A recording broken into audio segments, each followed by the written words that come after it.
আজ 17 এপ্রিল ঐতিহাসিক মুজিবনগর দিবস। বাংলাদেশের স্বাধীনতা সংগ্রাম এবং মুক্তিযুদ্ধের এক অবিস্মরণীয় দিন। 1971 সালের আজকের এই দিনে তৎকালীন মেহেরপুর জেলার বৈদ্যনাথতলার আম্রকাননে বাংলাদেশের প্রথম সরকার শপথ গ্রহণ করে। এর মধ্য দিয়ে মুক্তিযুদ্ধ এবং সরকার পরিচালনা প্রাতিষ্ঠানিক রূপ পায়। প্রিয় দর্শক, ইতিহাসের তাৎপর্যপূর্ণ এই দিনটিকে ঘিরেই আমাদের আজকের আলোচনা। সবাইকে আমন্ত্রণ জানিয়ে শুরু করছি দেশ টেলিভিশনের নিয়মিত আয়োজন দেশ সাম্প্রতিকের আজকের আয়োজন। আমি ফারদাস জুই থাকবো পুরো আয়োজন জুড়ে আপনাদের সঙ্গে। আজ আমরা বিষয়বস্তু নির্ধারণ করেছি মুজিবনগর সরকার ও বাংলাদেশের স্বাধীনতা। আর আজকের আলোচনায় আমরা আমন্ত্রণ জানিয়েছি দুজন সম্মানিত অতিথিকে। চলুন এই পর্যায়ে পরিচিত হই। স্টুডিওতে আছেন মাহবুবউদ্দিন আহমেদ বীর বিক্রম, সাবেক পুলিশ কর্মকর্তা। সেই সঙ্গে আরো আছেন শ্যামল দত্ত, গণমাধ্যম ব্যক্তিত্ব ও সাধারণ সম্পাদক, জাতীয় প্রেস ক্লাব। দুজনকে আমন্ত্রণ জানাচ্ছি এবং কৃতজ্ঞতা জানাচ্ছি আমাদের আয়োজনে যুক্ত হবার জন্য। জনাব মাহবুবউদ্দিন আহমেদ বীর বিক্রম, আপনাকে দিয়ে আলোচনাটা শুরু করতে চাই। যদি বলি যে মুজিবনগর দিবসের সঙ্গে আপনার নামটি কিন্তু ইতিহাসের পাতায় জড়িয়ে আছে, আপনি ইতিহাসের জীবন্ত সাক্ষী বলা যায়। আমরা যেমনটি জানি যে মুজিবনগরে তৎকালীন আপনার নেতৃত্বে 12 জন আনসার সদস্য ভারপ্রাপ্ত রাষ্ট্রপতিকে গার্ড অফ অনার প্রদান করেছিলেন। পুলিশ ছিল। জি, সেই মুহূর্তের কথাই আপনার কাছ থেকে জানতে চাই। ধন্যবাদ আপনাকে। আজকে 17 এপ্রিল স্বাধীনতা সংগ্রামে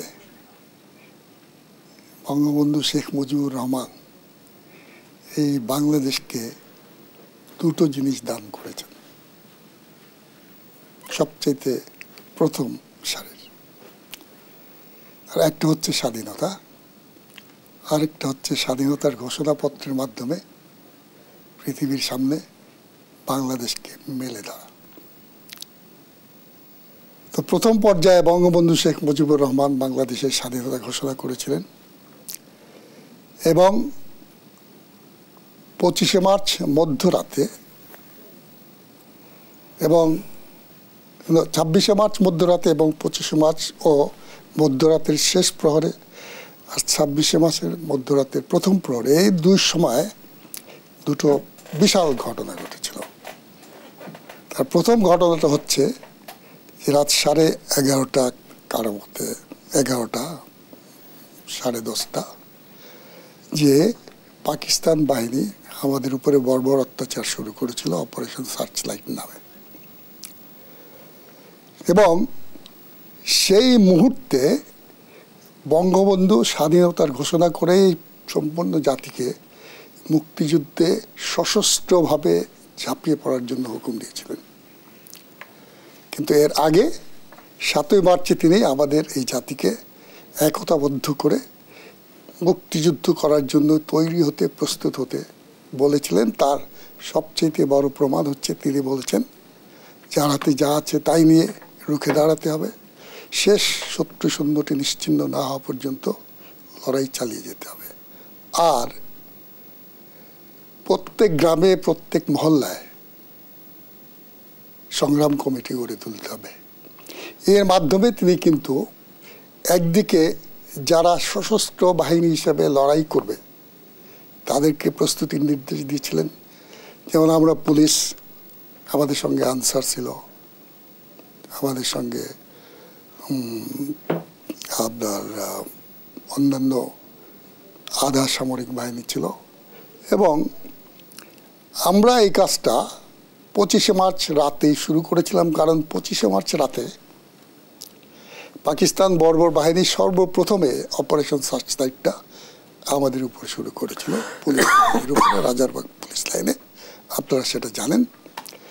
এবং সেই রাজারবাগ পুলিশ লাইনে দুটো ঘটনা ঘটেছিল, বিশাল বিশাল। একটা ঘটনা হচ্ছে তাৎক্ষণিকভাবে রাজারবাগে যখন এই ঘটনা শুরু হয় তখন একজন পুলিশ কনস্টেবল তার হাতে থাকা ওয়্যারলেস সিস্টেমের মাধ্যমে সারা বাংলাদেশে প্রত্যেকটা থানায়, প্রত্যেকটা শহরে, প্রত্যেকটা নগরে খবরটা পৌঁছে দিয়েছিল।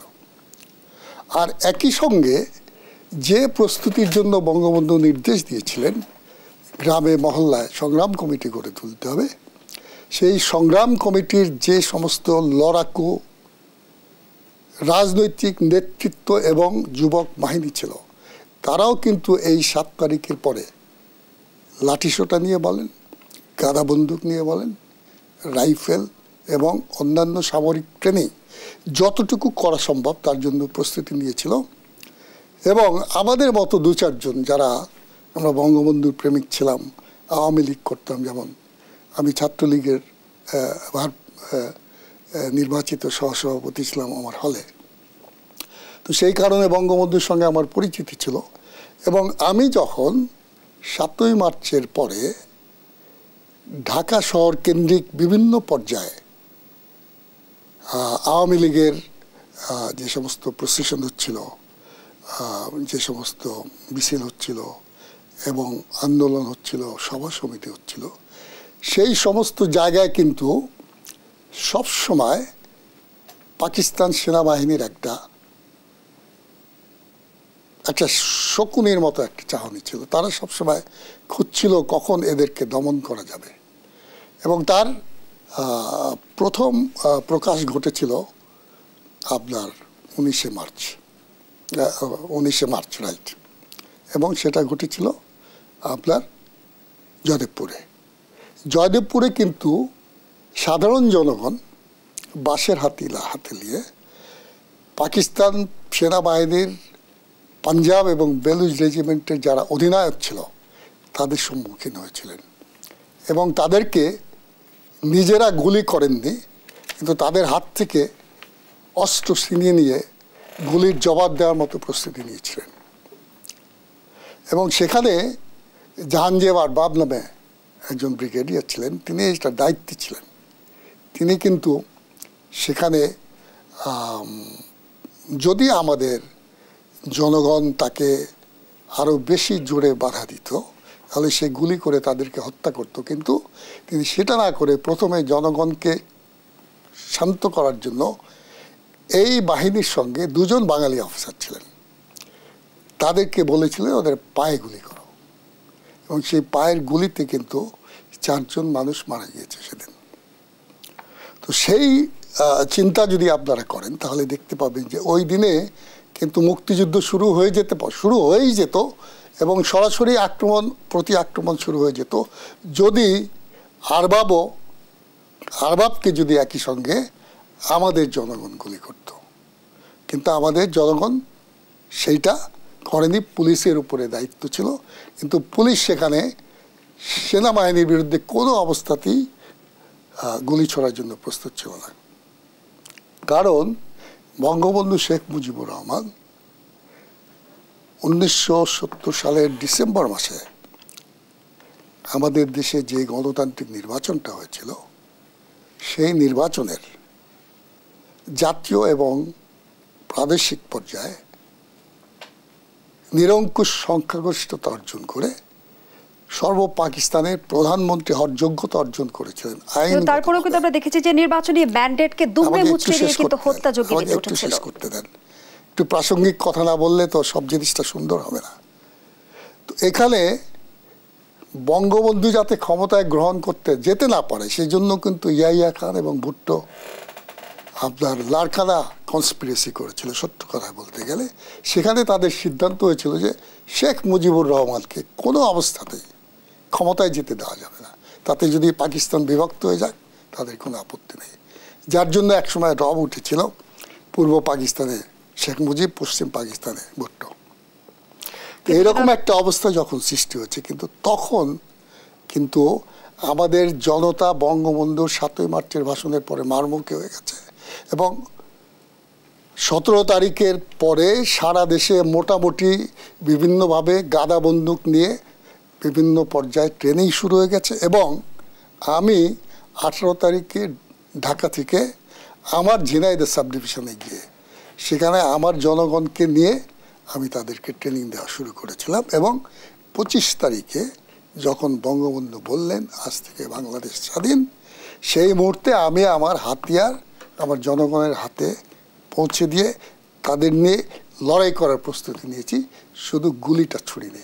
জনতার লড়াই কিন্তু সে সময় শুরু হয়েছিল। আমরা যদি ইতিহাস পড়ে যেমনটি দেখেছি যে মুক্তিযুদ্ধ শুরু হয়েছে, কিন্তু যুদ্ধের বৈধতার প্রয়োজন ছিল এবং মুক্তিযোদ্ধাদের সংগঠিত করা অস্ত্র প্রশিক্ষণের যে ব্যাপারগুলো, সেগুলোর ক্ষেত্রে আসলে মুজিবনগর সরকারের ভূমিকা কি ছিল? আমি পরবর্তী সেটাই আমি আপনাকে বলার জন্য ব্যাকগ্রাউন্ডটা দিলাম, এই জন্য তা নাহলে পূর্বাপর না বললে আজকের যে প্রজন্মের ছেলেমেয়েরা তারা তো জিনিসটা পরিষ্কারভাবে বুঝতে পারবে না। ধন্যবাদ জানাচ্ছি।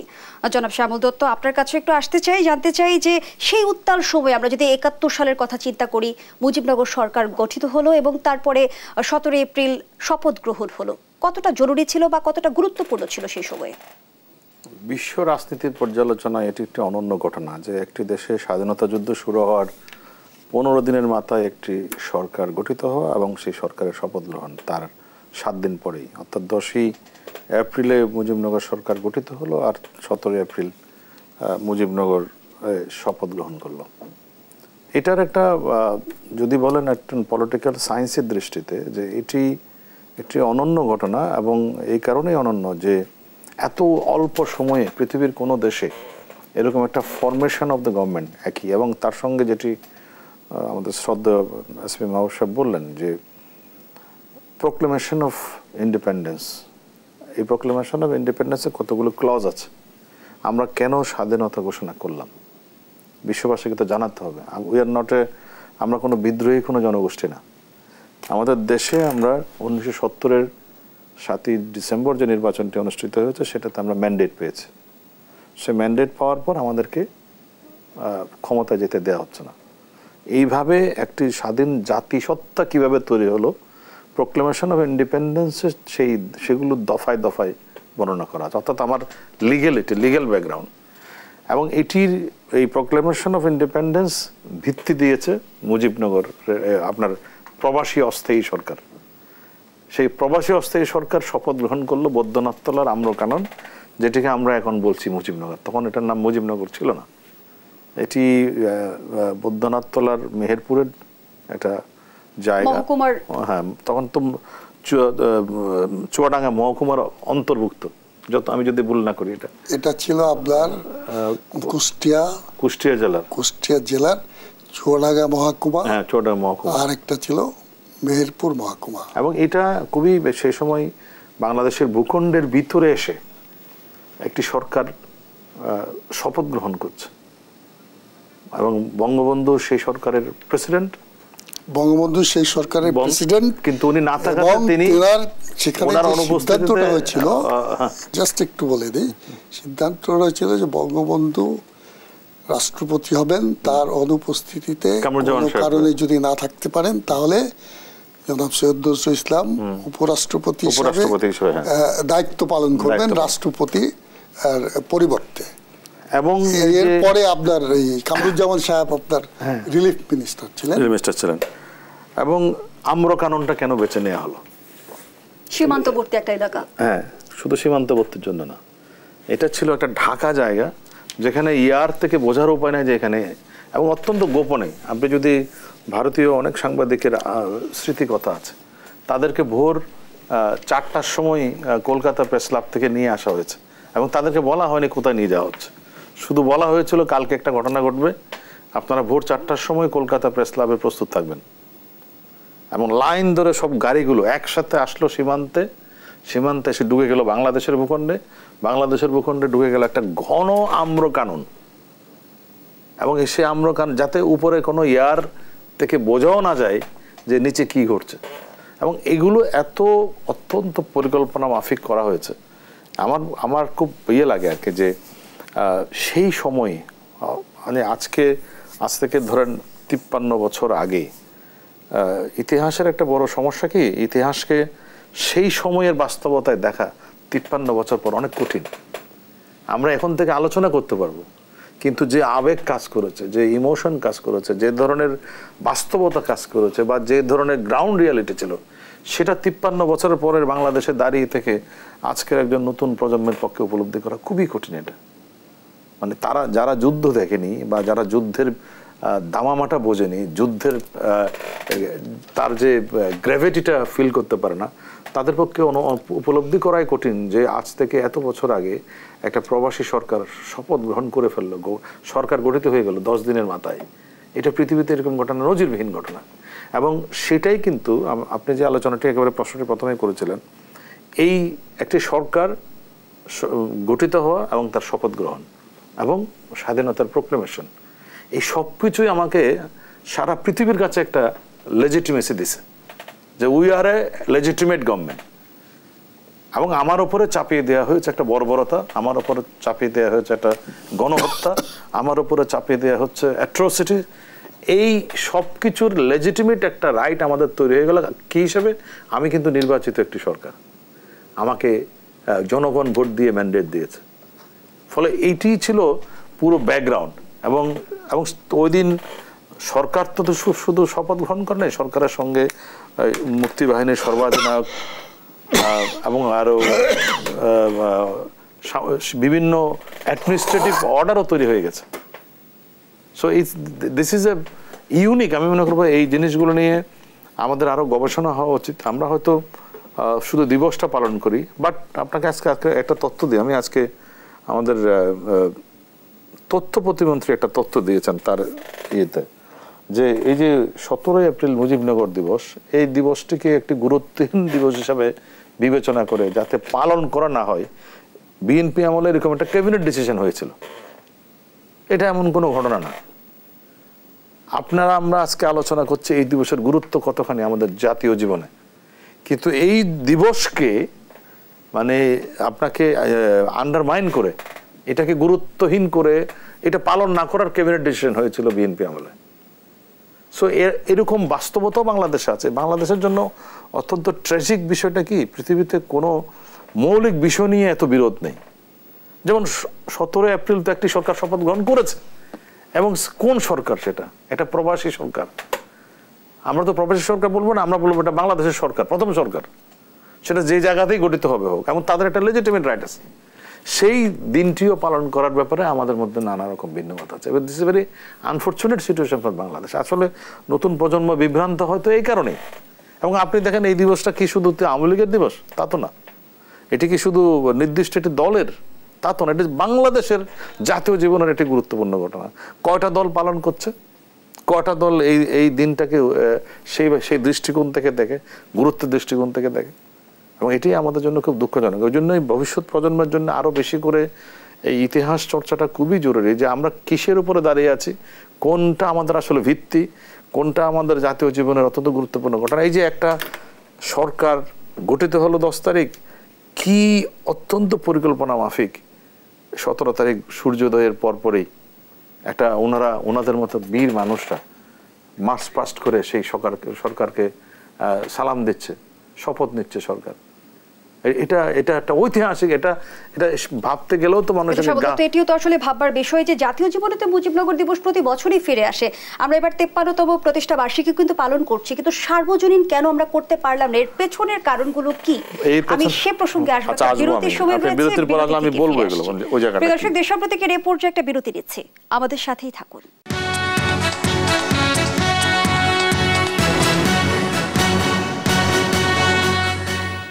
আবারও আমন্ত্রণ, আপনারা দেখছেন দেশ টেলিভিশনের নিয়মিত আয়োজন দেশাপ্রতীক। আজকের আলোচনা চলছে মুজিবনগর সরকার ও বাংলাদেশের স্বাধীনতা এই শিরোনামে। আবারও ফিরছি সম্মানিত অতিথিদের কাছে।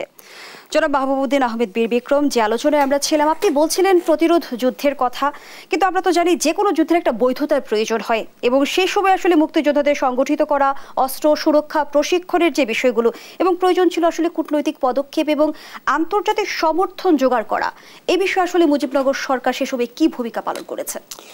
ধন্যবাদ আপনাকে। আমি এর আগে আমাদের এই মুক্তিযুদ্ধের এবং বাংলাদেশের স্বাধীনতার পটভূমিকার কথা বলেছি। এখন আমি আপনাকে যে কারণে গাড়ফাদারটা দেওয়ার প্রয়োজন ছিল সেটা বলবো, এবং কূটনৈতিক প্রচেষ্টা ইত্যাদি যে কথা বললেন, আমাদের হাতিয়ার, খাদ্য সরবরাহ, সেগুলো কিভাবে আমরা ওর আগেই সংগ্রহ করেছিলাম কিছুটা, আর বাকিটা পরবর্তীকালে দুই সরকারের মধ্যে চুক্তির মাধ্যমে যেগুলো হয়েছে সেগুলো আমি আপনাকে বলবো। তবে আমার মনে হয় আমি যে কথা বলছিলাম সেখান থেকে বলি যে শ্যামল দত্ত যে কথা বলছিলেন যে আপনার ওখানে যে গার্ড অফ অনার দেওয়ার যে আপনার যে প্রয়োজনটা ছিল সেটা সবচেয়ে বড় প্রয়োজন ছিল যে একটা স্বাধীন রাষ্ট্র প্রথম স্বাধীন সরকার প্রতিষ্ঠা করেছে 10ই এপ্রিল, 25শে মার্চ থেকে 10ই এপ্রিল মাত্র 17 দিন বা 16 দিন। এর মধ্য দিয়ে অনেক চড়াই উতরাই গিয়েছে, অনেক দ্বন্দ্ব, অনেক কষ্ট, অনেক দুঃখ, অনেক আলাপ আলোচনা, সব কিছু একদম ভেঙে চুরে চুরমার করে দিয়ে তারা সমষ্টিগতভাবে একত্রিত হয়ে যে নির্বাচনে সার্বিক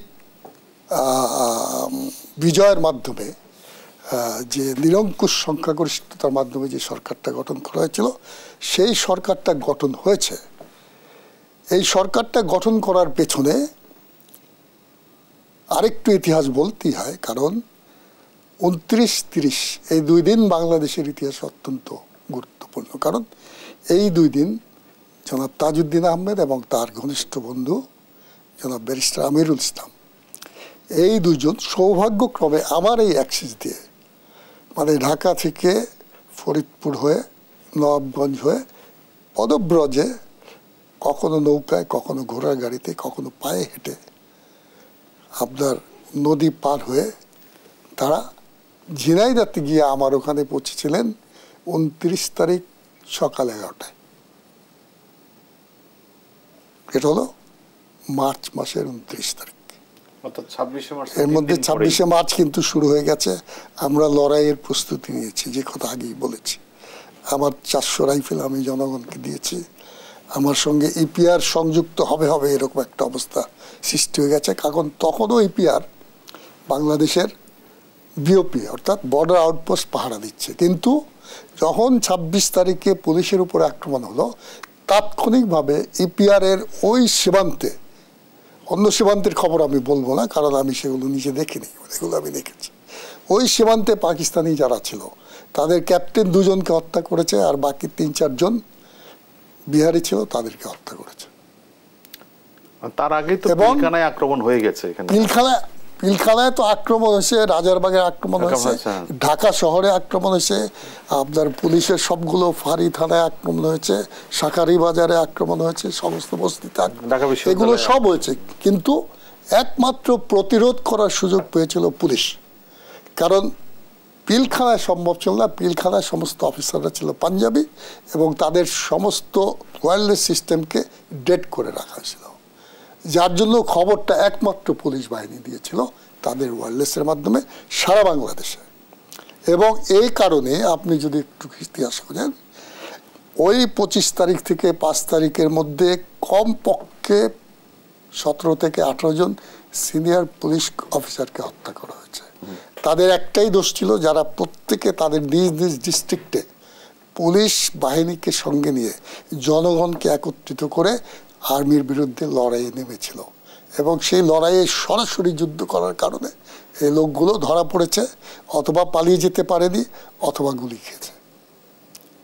এই যে ঘটনাটা, পুলিশের এই ঘটনাটা যদি আপনার রাজারবাগে না ঘটতো, কিন্তু পিলখানাতে তারা সেটা করতে পারেনি, কারণ তাদেরকে ওরা তো আগেই ভার্চুয়ালি নিরস্ত্র করেই ফেলেছে।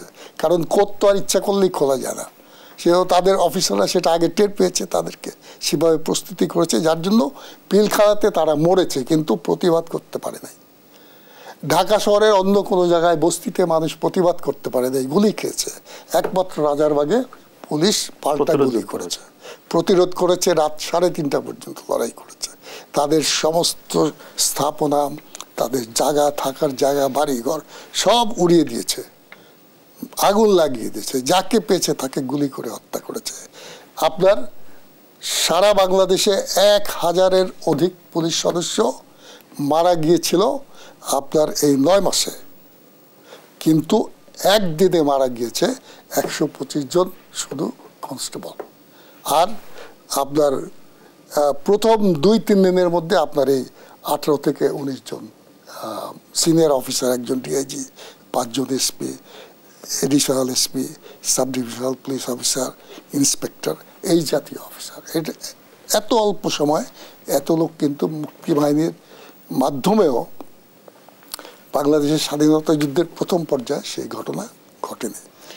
এই সমস্ত ঘটনা একটি দিন, কিন্তু যে প্রসঙ্গে আমরা আগের ছিলাম, আমার কথাটা একটু বলতে দেন। আমাদের আসলে ইতিহাস নির্ভর কথাগুলো শুনলে আসলে কিছুটা সময় নিয়ে শুনতে পারলে আমাদেরও ভালো লাগবে, এবং নতুন প্রজন্মের কাছেও যে ঘটনাটা আমি যে কথাটা বলতেছি রয়েছে, আমি পরবর্তী অংশে একটুখানি দাঁড়ান, বাকিটা শুনছি। আমি যেটা বলতে চাই সেটা হচ্ছে বাংলাদেশের যে আপনার স্বাধীনতার যে ঘোষণাপত্রটা, যেটা ডিক্লারেশন অফ ইন্ডিপেন্ডেন্স, এটা কিন্তু আমাদের দেশের প্রথম সংবিধান।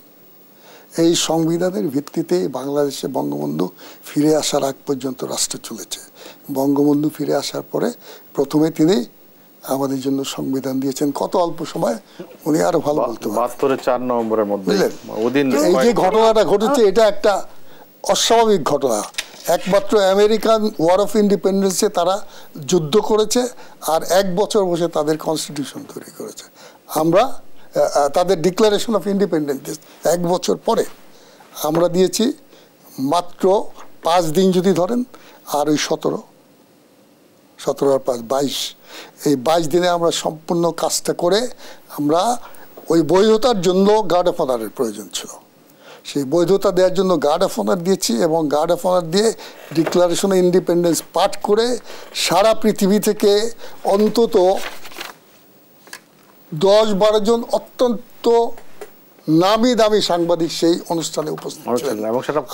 পিটার হেজেলহার্স্টের কথা বলেন, মার্টিন উলকটের কথা বলেন, ক্লিয়ার ওয়ালিংওয়ার্থের কথা বলেন, সিডনি সেনবার্গ, এইরকম কতগুলো লোকের নাম আছে যারা পৃথিবীর সর্বশ্রেষ্ঠ সাংবাদিকদের মধ্যে। এবং কলকাতায় যেদিন এই ঘটনাটা ঘটার প্রেলুড, মানে 16 তারিখ রাত 7টার সময়, এই 4 জন যারা অলরেডি সরকার গঠন করেছেন কিন্তু ডিক্লারেশন দেন নাই, শুধু টেলিভিশনে আর আপনার এই শিলিগুড়ির থেকে কথা বলেছে, আর আমাদের আকাশবাণী কলকাতা থেকে পাঠ করে শোনানো হয়েছে যে বাংলাদেশ স্বাধীন, প্রথম স্বাধীন সরকার বাংলাদেশে প্রতিষ্ঠিত হয়েছে।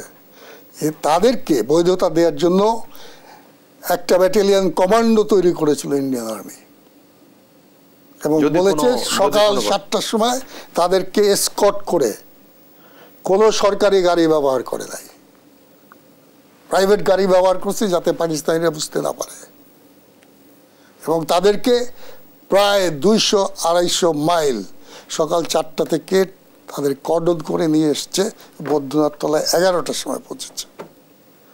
এবং সে সময় ওইখানে ইন্ডিয়ান আর্মির এবং বিএসএফ এর চিফ, ওয়েস্ট বেঙ্গলের চিফ, সেক্টরের চিফ, এবং একটা full BSF battalion was ready, কিন্তু কেউ কোনো কাপড় পরে নাই।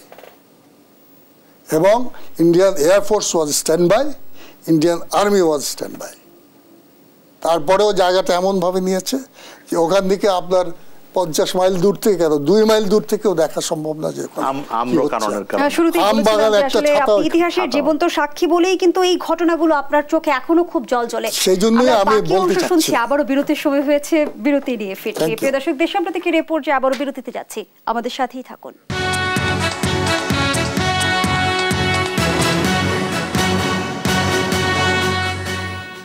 আবারও আমন্ত্রণ, আপনারা দেখছেন দেশ সাম্প্রতিক। আমরা আবারও ফিরছি আলোচনায়।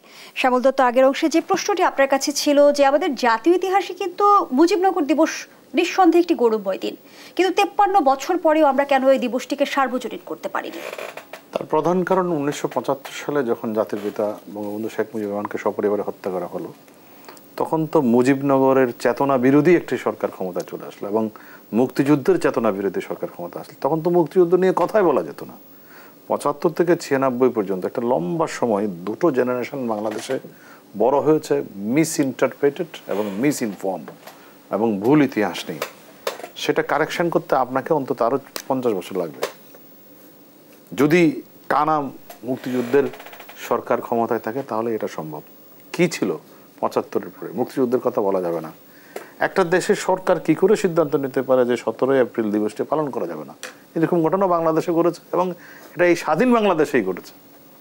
সো তখন যখন একবারে দেশটাকে পাকিস্তান বানানোর চেষ্টা হয়ে গেল এবং প্রতিক্রিয়াশীল, মানে যখন একটা দেশে যুদ্ধের পরে আবার অপোজিট চিন্তার মানুষ ক্ষমতায় চলে আসে, তখন তারা বেছে বেছে কোথায় কোথায় ইতিহাস আছে সেগুলোকে নির্মূল করেছে। আপনি দেখেন বাংলাদেশের মৌল চেতনার যে স্পিরিট নিয়ে স্বাধীনতা যুদ্ধ হয়েছিল, যে স্পিরিট নিয়ে মুক্তিযুদ্ধ হয়েছিল, সেই সমস্ত স্পিরিটগুলোকে একে একে ধ্বংস করতে। আমাদের মুক্তিযুদ্ধের মূল স্পিরিট কি ছিল? একটি অসাম্প্রদায়িক গণতান্ত্রিক ধর্মনিরপেক্ষ বাংলাদেশ। এসেই প্রথমে আঘাত করা হলো এই চারটাতে। আপনার সাম্প্রদায়িকতাকে, অসাম্প্রদায়িক বাংলাদেশের বিরুদ্ধে সাম্প্রদায়িক বাংলাদেশ, ধর্মনিরপেক্ষতার বদলে আপনার একটা ধর্মভিত্তিক রাষ্ট্র, আপনি সব ওপেন করে দিলেন। ধর্মীয় দলগুলো, যে দলগুলো বাংলাদেশের স্বাধীনতা বিরোধী করে, তারা সবাই রাজনীতি করলো এবং বাংলাদেশটা অর্থাৎ প্রতিক্রিয়াশীল শক্তি তারা আবার ক্ষমতায় চলে আসলো।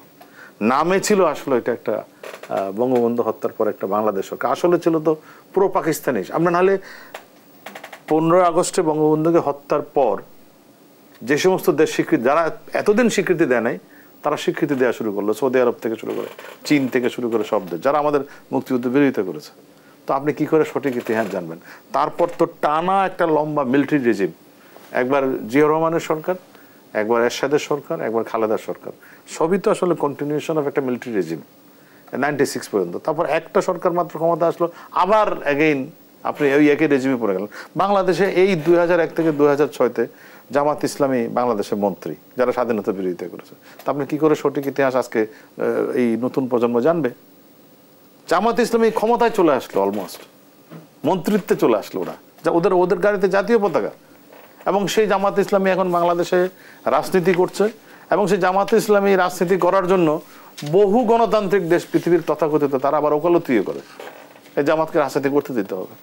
সো এইরকম একটা কমপ্লেক্স পলিটিক্যাল সিচুয়েশনে আমরা কি করে আশা করব যে আমাদের এই দিবসগুলো সার্বজনীন হবে? এগুলো অনেক লম্বা সময় লাগবে, কারণ যেহেতু জেনারেশন পর জেনারেশন এই ভুল ইতিহাসের উপর দাঁড়িয়ে আছে, মিথ্যা ইতিহাসের উপর দাঁড়িয়ে আছে এবং আমাদের চেতনা বিরোধী সরকারের উপর দাঁড়িয়ে আছে। তখন তো আপনি পারবেন না, এবং যেটি আরো লম্বা সময় লাগবে, অত এমন এক সময় আসবে যখন বাংলাদেশের সবকিছুই হবে মুক্তিযুদ্ধের চেতনার পক্ষে। বাংলাদেশের সরকারও থাকবে মুক্তিযুদ্ধের পক্ষে, বিরোধী দলও থাকবে মুক্তিযুদ্ধের পক্ষে, মানুষের চেতনা হবে একটাই। কিন্তু সেই জায়গাটা আমরা পৌঁছাতে আমাদের আর লম্বা পথ পাড়াইতে হবে। সেই জায়গাটিতে আমরা কেন পৌঁছাতে পারছি না জনাব মাহমুদুর আহমেদ বীর বিক্রম? কথাটা তো প্রথমে বলে দিয়েছেন যে শক্তি নিয়ে আমরা চলছিলাম, যে শক্তি নিয়ে আমরা বিজয় লাভ করেছি, যে শক্তি নিয়ে আমরা মুক্তিযোদ্ধারা চোরাগোপ্তা মার দিয়ে পাকিস্তানের 96,000 বাহিনীকে আমাদের যৌথ বাহিনীর সঙ্গে একত্রিত হয়ে মাত্র 6 তারিখ থেকে 15 তারিখ পর্যন্ত কয়দিনের যুদ্ধ? 9 দিনের যুদ্ধ। এই 9 দিনের যুদ্ধের জন্য বাংলাদেশের মুক্তিযোদ্ধাদের আপনার সংগঠিত হতে হয়েছে, ট্রেনিং নিতে হয়েছে, খাদ্যের ব্যবস্থা করতে হয়েছে, থাকার ব্যবস্থা করতে হয়েছে, নতুন নতুন হাতিয়ারের ব্যবস্থা করতে হয়েছে। এগুলো কোথা থেকে এসছে? এটা দুরকম কূটনীতি চলেছে এই দেশে। যেই মুহূর্তে দেশটা স্বাধীন হওয়ার পথে ঘোষণা আসবে, সেই সময় মিসেস গান্ধীর সঙ্গে যখন দেখা হলো, মিসেস গান্ধীর কাছে যখন আমরা হাতিয়ার ছিলাম, আমরা তখন তো বাংলাদেশে মুক্তিযুদ্ধ শুরু হয়ে গেছে। তো আমার সৈন্য আছে কিন্তু আমার হাতিয়ার নাই, মাত্র 303 দিয়ে সে অটোমেটিক রাইফেলের বিরুদ্ধে যুদ্ধ করা যায় না। তাও কুষ্টিয়াতে আমরা তাদেরকে পরাজিত করেছি। তখন কিন্তু তুমি প্রথমেই বললে, তাহলে তোমার সমস্ত নির্বাচিত প্রতিনিধিরা আছে, তাদেরকে নিয়ে তুমি আগে সরকার গঠন করো না কেন? তুমি একটা নির্বাচিত সরকার, একটা দায়িত্বশীল সরকার, তুমি একটা গণতান্ত্রিকভাবে নির্বাচিত এবং আইনগতভাবে বৈধ একটা পৃথিবীর সামনে অ্যাকসেপ্টেবল সরকার, তাহলে তুমি পৃথিবীর সামনে নিজেকে প্রতিষ্ঠিত করো, এটা প্রমাণ করো যে তোমার শক্তি আছে, তোমার রাষ্ট্র আছে, তোমার পতাকা আছে, তোমার ভূখণ্ড আছে, এগুলো তুমি প্রমাণ করো। প্রমাণ করতে হলে কী করতে হবে? উনি বলে দিলেন, তোমরা আগে সরকার গঠন করো, সরকার গঠন করে তাৎক্ষণিকভাবে যত তাড়াতাড়ি সম্ভব সরকারটাকে পৃথিবীর সামনে উপস্থাপন করো। যার জন্য ওই সময় তড়িঘড়ি করে আমাদের ডিক্লারেশন অফ ইন্ডিপেন্ডেন্স লেখা হয়েছে, আমাদের রাষ্ট্রের ঘোষণাপত্র তৈরি করা হয়েছে এবং সেই ঘোষণাপত্র বঙ্গবন্ধু যতদিন পর্যন্ত ফিরে না আসে ততদিন পর্যন্ত এটাই বাংলাদেশের শাসনতন্ত্র হিসেবে পরিগণিত হবে, এই কথাটা সবাই মিলে সিদ্ধান্ত নিয়েছে। সিদ্ধান্ত নিয়ে তারপরে তারা নিজেদের ভেতরে ওই বোঝাপড়া করেছে। বঙ্গবন্ধু যাদেরকে সবচেয়ে বেশি কাছের সবচেয়ে বেশি বিশ্বস্ত মনে করেছেন তাদেরকে নিয়ে সরকার গঠন করেছে, কিন্তু তারা সবাই নির্বাচিত প্রতিনিধি, একজনও নির্বাচনের বাইরে না। ওসমানীও নির্বাচিত এমপি ছিলেন তখন। এই লোকগুলোকে নিয়ে কেন করা হলো? একটাই মাত্র কারণ, পৃথিবী দেখুক একটা রাষ্ট্র সৃষ্টি হয়েছে যেটা স্বাধীন, সার্বভৌম, নিরপেক্ষ নির্বাচনের মাধ্যমে তৈরি করা হয়েছে। এর পেছনে আইনগতভাবে বলার কারো কোনো শক্তি নাই। লেজিটিমেট একটা, যার জন্য এই লেজিটিমেসি, শুধু এটা লেজিটিমেট কিনা এটা প্রমাণ করার জন্য আপনার পৃথিবীর তাবৎ সর্বশ্রেষ্ঠ সংবাদপত্রের সাংবাদিকরা কলকাতায় 16 তারিখ সন্ধ্যার সময় শুধু ওনারা খবর দিয়েছিলেন যে আমরা একটা গুরুত্বপূর্ণ ব্যাপারে আলাপ করব। তাজউদ্দিন সাহেব এবং এই সরকারের সমস্ত সদস্যরা সেখানে ছিলেন। আমিনুল হক বাদশাহ আপনার বন্ধু ছিলেন হয়তো একসময়, তিনি ছিলেন, আমিনুল ইসলাম ছিলেন, নুরুল কাদের খানরা ছিলেন। তারা সবাই ওখানে বসে সবাইকে একত্রিত করে, যখন সমস্ত এলাকাটা সাংবাদিকদের পদভারে গমগম করছিল, তখন বলছে কালকে রাত 4টার সময় আমাদের এখানে আসবেন, একটা বিশেষ কথা আছে, গুরুত্বপূর্ণ কথা। কি কথা তাও বলবো না, কোথায় যাব তাও বলবো না, এবং তারা যাতে সুরক্ষিতভাবে যেতে পারে তার জন্য ভারত সরকার মিসেস গান্ধীর পরামর্শ অনুযায়ী তাদের সিকিউরিটি ফোর্সের ভেতর থেকে বাছাই করা একদল কমান্ডোকে রেডি করে ওই গাড়িগুলোকে একত্র করে স্কট করে নিয়ে গেছে যাতে রাস্তায় কোনো বিপদ আপদ না হয়, এবং অতি সংগোপনে নেওয়া হয়েছে এই জন্য যেন কোনো অবস্থাতে পাকিস্তান বম্বিং করতে না পারে। কারণ 15 তারিখে এটা হওয়ার কথা ছিল আমাদের চুয়াডাঙ্গায়, সেই খবরটা চাউর হয়ে গিয়েছিল 16 তারিখ থেকে সেখানে বম্বিং হয়েছে। তার আগে তো আমাদের ওপরে বম্বিং হয়েছে। সুতরাং এই সমস্ত কাজগুলো করার জন্য, শুধু তাই না, আপনি যে কথাটা বললেন যে এই দেশে আপনার কূটনীতি কি করা হচ্ছে, প্রথম কূটনীতি হচ্ছে বাংলাদেশের স্বাধীন সরকার হিসেবে প্রতিষ্ঠিত করে তাকে পৃথিবীর সামনে নিয়ে আসতে হলে যা যা করা দরকার সব কিছুর পরামর্শ মিসেস গান্ধী এবং তার লোকেরা দিয়েছে, এবং যারা বাংলাদেশের প্রতি সহানুভূতিশীল ছিলেন তাদেরকে সামনে এনেছেন। সেই লোকগুলো অতি গোপনে প্রথমে তাজউদ্দিন সাহেবকে যখন নিয়ে গেছেন, এখন তার বই থেকে আমরা জানতে পেরেছি 3 তারিখে মিসেস গান্ধীর সঙ্গে প্রথম দেখা করেছেন।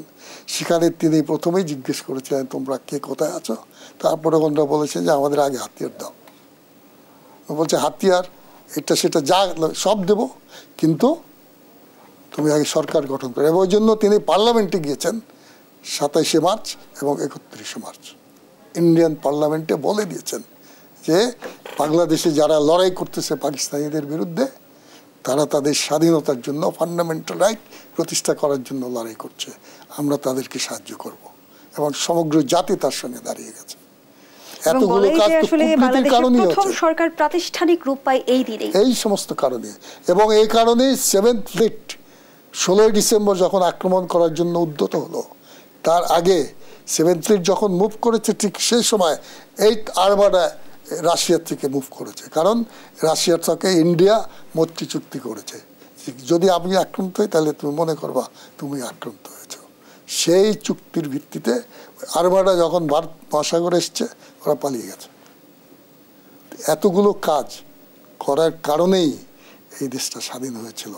আর আমরা যারা মুক্তিযুদ্ধে গিয়েছিলাম তারা তো চাল নাই, চুলো নাই, হাতিয়ার নাই, খাবার নাই, কিছু নাই, কিন্তু জনগণ আছে, প্রত্যেকটা মানুষ আমাদের সাহায্য সহযোগিতা করছে, যেখানে প্রয়োজন সেখানে খাবার পৌঁছে দিয়েছে। আপনাদের কাছ থেকে সঠিক ইতিহাস জানতে পারবে সেই প্রত্যাশায় আমরা শেষ করছি। আমরা আমাদের আজকের একেবারে শেষ পর্যায়ে অসংখ্য ধন্যবাদ জানাচ্ছি আপনাদের দুজনকেই। প্রিয় দর্শক, এখানেই শেষ করছি দেশ সম্প্রতিকের আজকের আয়োজন। ধন্যবাদ আমাদের সাথে থাকার জন্য।